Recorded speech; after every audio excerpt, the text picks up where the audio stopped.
Hey, Hey, hey, hey. that worked. I can't believe it worked. All right. Well, we're live. You took us out of practice, I think. Yep.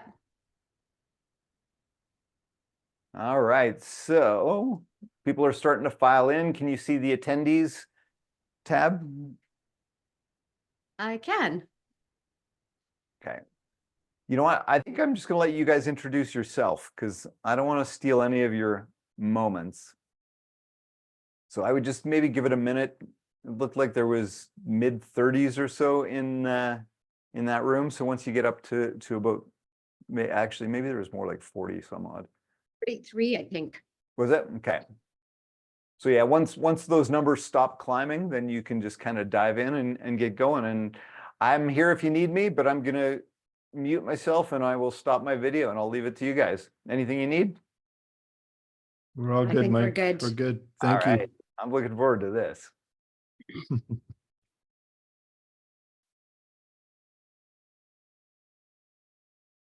Well, it shows 6:30.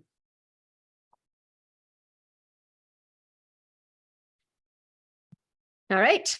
Well, let's get started. Welcome, everyone. My name's Lynn Perron.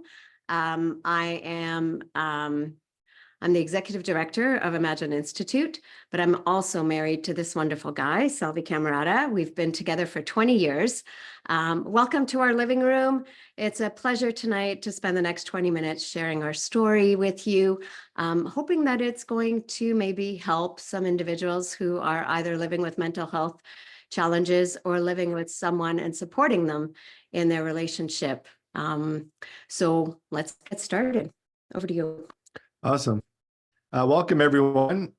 This is not a shooting of the sequel, When Harry Met Sally. I know it's kind of same context, but no, just kidding aside here. I'd like to start by congratulating Mike for a job well done. And for those that presented yesterday, I'm really excited also for tonight. I'm really looking forward to it. My name is Salvi Cammarata, and my pronouns are he and him. I am part of the Alberta Men's Collaborative and ever so grateful to be able to share my personal story because I've had the pleasure of presenting at the last two conferences and I've shared parts of my journey along the way. The idea of this presentation has been brewing for a couple of years now. We wanted to reemphasize that this virtual conference is not only for men, but for those that love men as well. Hence, love letter to men. I am a suicide attempt survivor, and I've been living with bipolar disorder for the better part of 20 years. I was first diagnosed with a major depressive disorder after my first attempt. And at that time, I was married to my former wife and two beautiful young children under the age of 4. I had a beautiful home with a promising career. I was a prominent soccer player here in Edmonton for over a decade, having played professional soccer both here and in Winnipeg. During university, I had captained the Golden Bears for 3 of my 4 years there. Prior to this, I had never experienced a major depressive episode. But since then, it has been a topsy-turvy journey for sure. After my first attempt, I was hospitalized for 6 weeks. I also had received 6 electroconvulsive treatments or ECT treatments. Shortly after that, I had another attempt, landed in hospital again for 3 weeks. And it was only then that I was diagnosed with bipolar disorder. I had now lost my marriage, my relationship with both my children. I had a drastic change to my career path. And I faced 5 years of group psychotherapy as a patient in a local hospital.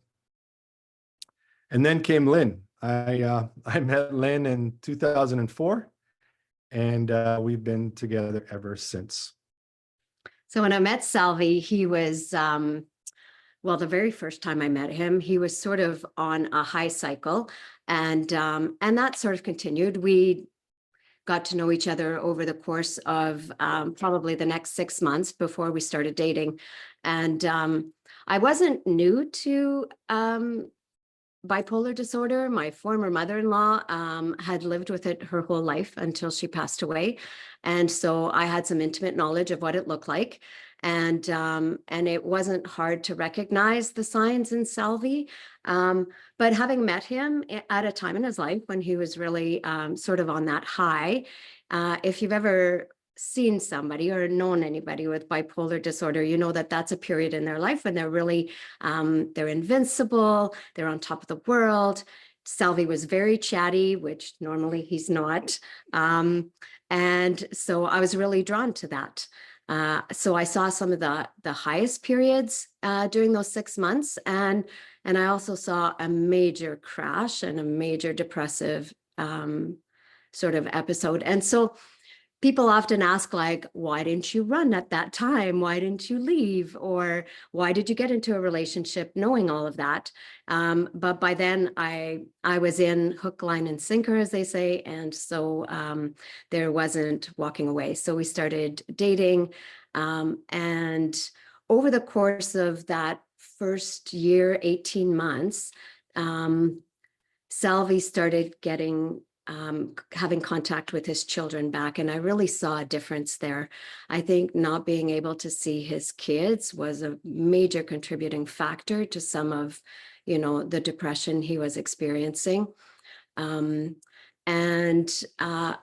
then, our life started. So over the next 5 years, we developed a relationship, we moved in together, and things were pretty good.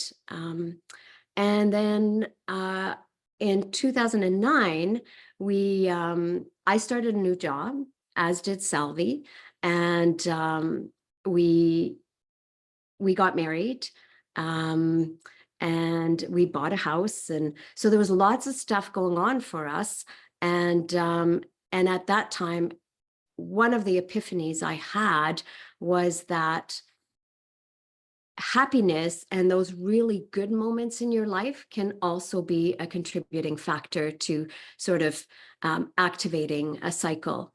And had I known that previously, had I connected the dots, I think I would have recognized the signs a little earlier. But it was so gradual that I really wasn't paying attention to that because it felt good. We were both happy. Salvi was just on top of the world at that time, but not in an unusual way. So the alarm bells didn't quite go off until one day I came home, and I remember it was -30 out and all the windows in the house were open. Every picture we had in the house was in a different place.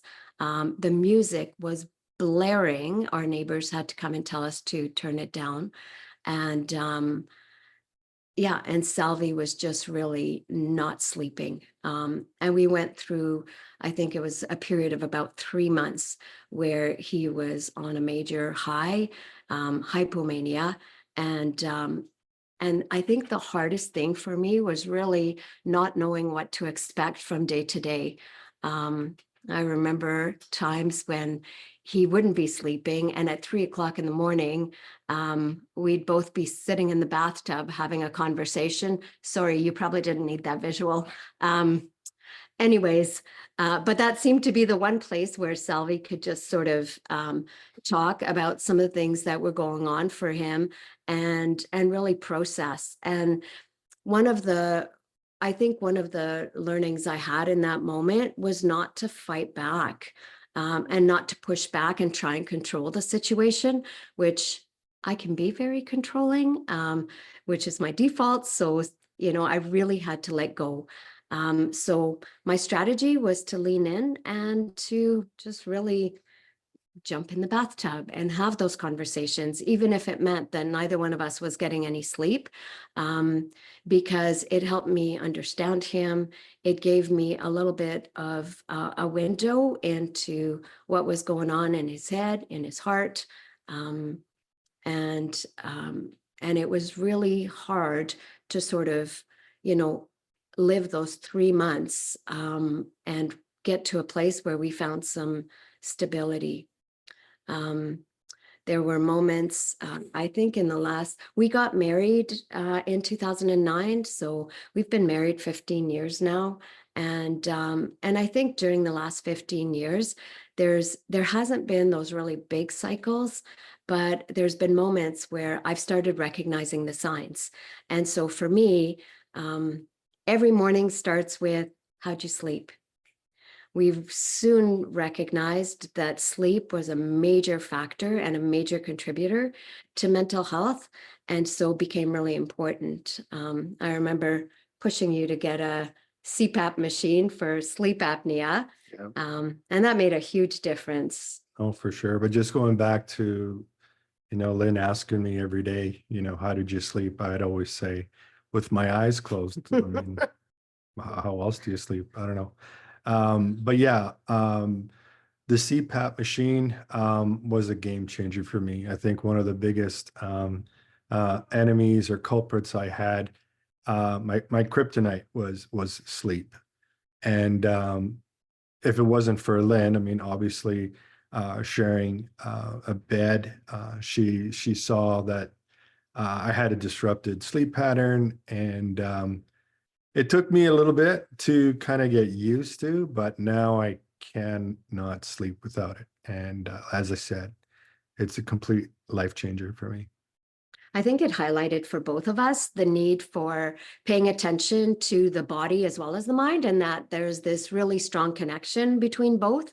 And I think, one of the words of wisdom that I got from my former father-in-law, who was a brilliant man and supported my mother-in-law through some major cycles in her life. And I remember she had psychotic episodes as well. One piece of advice he gave me when I reached out, when Salvi was cycling and I was just not knowing what to do. And he said, whatever you do, don't take it personally. It is not about you. It's really a process. You don't own his happiness the same way that you don't own his sadness. All you need to do is be there for him, understand, and sort of stick to it. Look for the signs, be able to identify them. And that too, I think, was a huge buffer to my own mental health. And I quickly learned that if I don't take care of myself, then I can't take care of him when he's experiencing some vulnerability or some of those ups and downs. And I think, one of the hardest things for me when you were experiencing that big cycle when we first got married, was trying to explain it to my family. We don't have a history of mental health issues in my family. And so it was new to everyone. And I remember I remember this one time when we went to my son's graduation. So I come from a military family, and we went to my youngest son's graduation in Ottawa. He was graduating from the Special Forces, big deal. And we're all sitting in the stands, and this is a very formal event. And Salvi decides that he's going to get up and go in front of the crowd and get the crowd to do the wave. And in that moment, I had my mom and dad and my sisters with me. And I remember the shame I felt in that moment, just trying to support him and not make him feel bad for what he was doing. But at the same time, the shame I felt, because I thought my family is going to see this. And what are they going to think? And I still wake up sometimes at 3 o'clock in the morning thinking, oh my goodness, I can't believe he did that. Yeah, but if I could add, Yeah. like, I know her sister Sandra joined me, and she's a decorated military veteran. But if it were to happen today, the whole family would join me. They've gotten to know me. And yeah, I mean, I think you can agree with that. Yeah, for sure. Well, family's been really important, I think, in navigating this as well, because you know, we came into our relationship. I had grown kids. They were in their late teens, early 20s. And they accepted Salvi unconditionally and absolutely loved him and totally understood that some of those moments he was cycling. And even now, my daughter will recognize the signs and she'll often say, Salvi's kind of feeling good these days, right? And point that out. So So yeah. I just got a message from Carolina. I had to interrupt, sorry, because one of my sisters-in-law, Nancy, if you're listening, Nancy, still thank you. Thanks. So, yeah, it's I think I remember when Salvi got he had a soccer accident. I think it was the year after we got married, and how easy it was to talk about, you know, the physical aspects of his health, and how you know, he went through 6 surgeries during one summer, and that was so much easier to talk about with people that were close to me than it was to talk about his mental health issues. And so we've been really blessed with family and friends that just really accept that. And our workplace too, I'd imagine. Okay, so here's the clincher. Not only have we spent the last 20 years together, but the last 6 years, Salvi and I have worked together at Imagine Institute. And so during the pandemic, we were together 24/7. We live, work, play, dream, and yeah, get down in the trenches together when we need to. So all this, I think, to say that if you are struggling with individuals in your life that have mental health challenges, one, don't take it personally when things go awry, when the other individual is not the best version of themselves. I think sometimes Salvi said things that he may not have meant, and it's really important to let those things go. And remind ourselves of why we love that individual. You know, and for me, it was pretty easy. Salvi has a wicked sense of humor. He's incredibly intelligent, insightful. He's anybody that knows him would say that he is calm and soothing and has this wonderful sort of presence that sort of helps people find balance. And so for me, that's been the things that I've hung on to during those difficult times, has really been to remind myself of all those things. And it's pretty easy because I think people in our life constantly remind us. And so hang in there, get the resources and the help that you need as well. One of the things that I think I've really appreciated is Salvi's been 100% compliant with all of his medication. And that too has been just so necessary.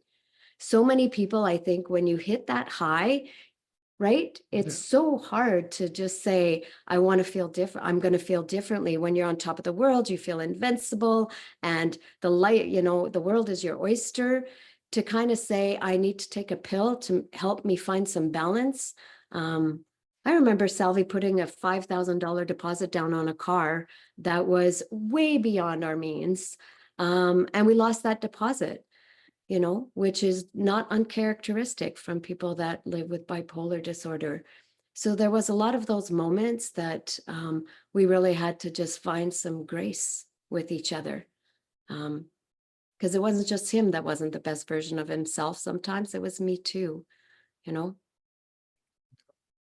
I just wanted to say a couple things before we leave here today.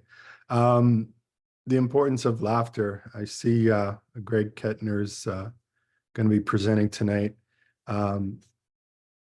Humor and wit, laughter has been a big part of my saving grace. And it's funny because Lynn will say that she doesn't have a sense of humor, but she has a terrific sense of humor. And if she didn't, I wouldn't be with her.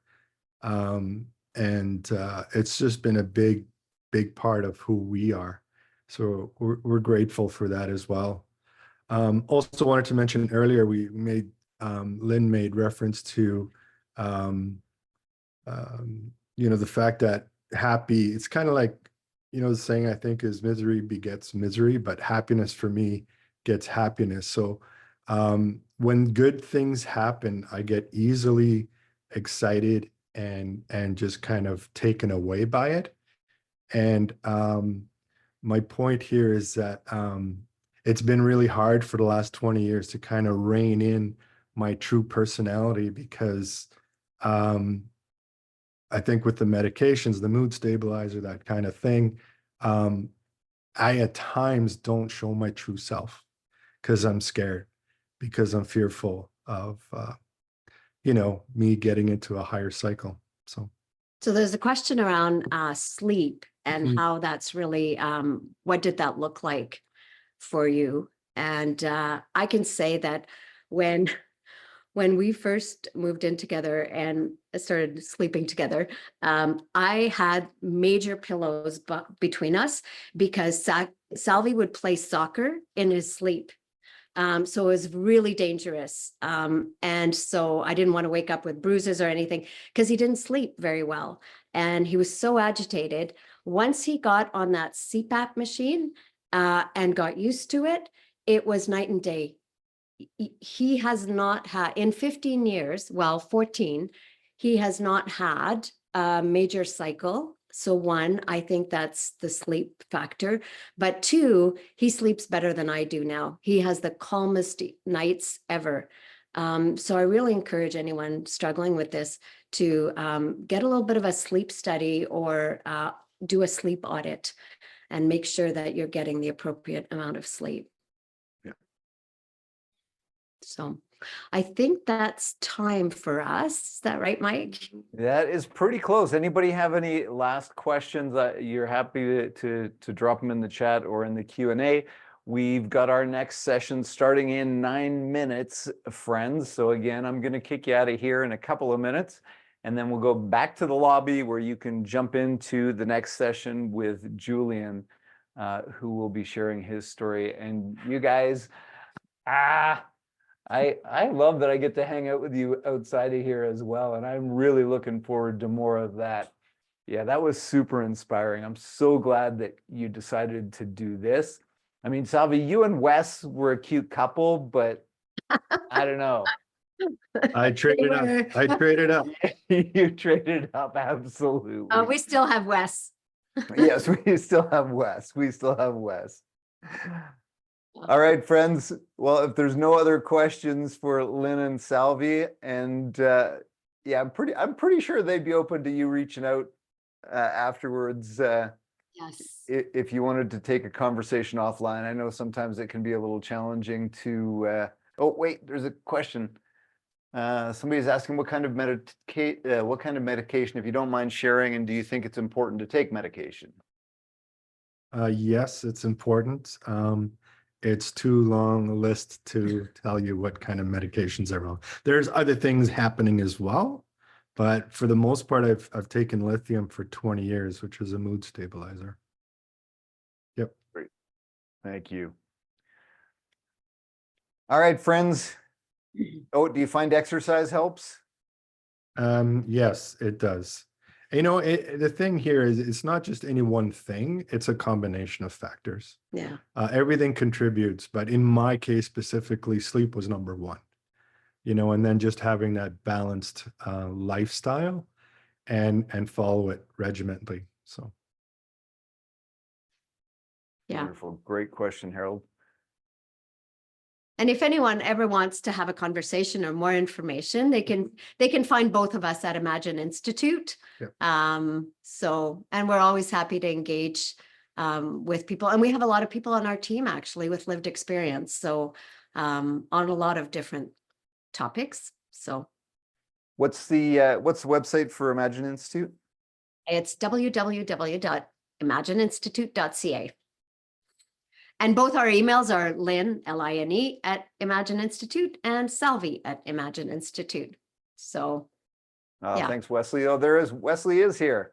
Wesley is here. Wesley. All right, friends, I'm going to kick you out of here. So you got 5 minutes to get over to your next session.